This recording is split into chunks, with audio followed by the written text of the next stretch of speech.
Video number 2 for Sunday, August 20th. We need to make the most important thing the most important thing. Perhaps you've heard that expression before. For each person, that might seem to be very personalized, very specific to them. But I really think that in the aggregate, for those that understand what is happening and transpiring, there ought to be great collective alignment of the individuals, as we must be careful to differentiate between the collective as like a herd of sheep and the collective of sovereign individuals working in community. So what is the most important thing? If we look at the idea of progression, it's a continual journey, requires work, inner work and outer work.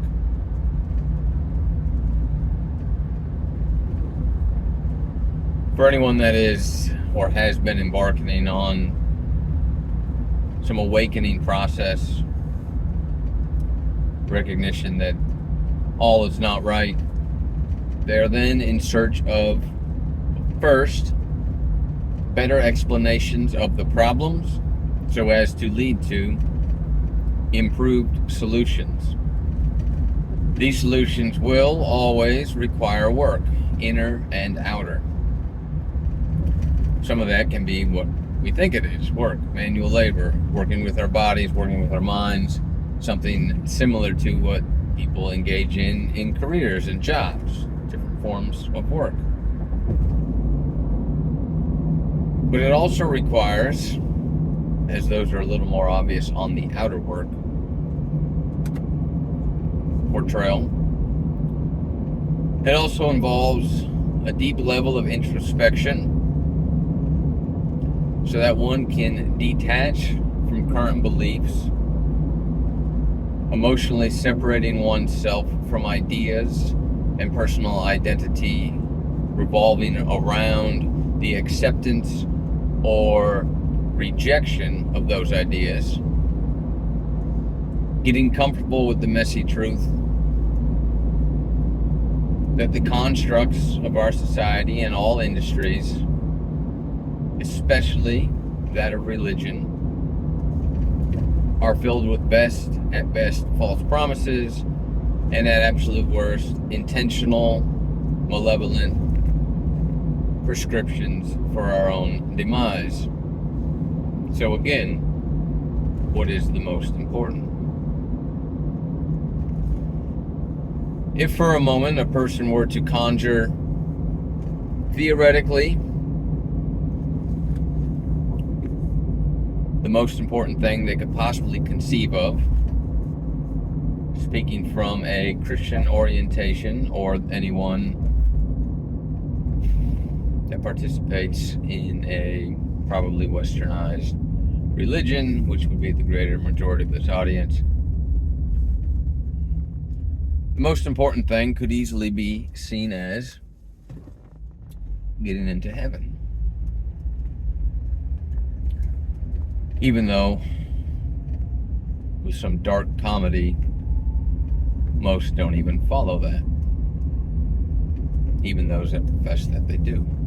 But if for a moment we were to take that idea, which would likely not be debated by most, as the idea of getting into heaven somewhat vaguely refers to the potential infiniteness